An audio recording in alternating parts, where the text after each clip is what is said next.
الزمالك يحسم صفقة عدي الدباغ، الصفقة اللي أنا شخصيا كنت أتمناها إن هو يجي النادي الأهلي. بس سيبك من كل ده، تاني نكش.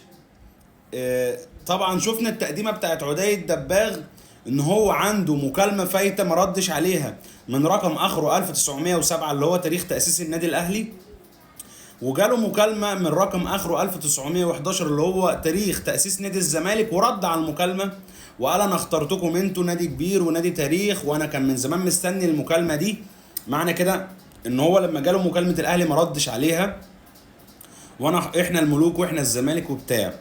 أنا حابب كل الكلام ده، بس أنا من هنا من مكاني ده مش عايز بعد كده أي حد يجي يتكلم في نكش ولا كده، ولا دي بتصير فتنة ولا بتاع.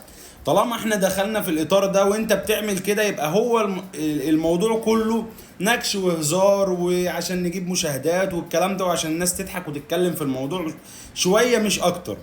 وعموما كصفقة هي عدية الدباغ انا متحمس لها جدا، لعيب كورته حلو قوي، وكنت اتمنى الاهلي يخلص الصفقة دي. لعيب قيمته السوقية مش عالية، سنه صغير في مركز انت محتاجه مهاجم، بس خلاص الزمالك خلصه واعلن كمان الصفقة رسميا.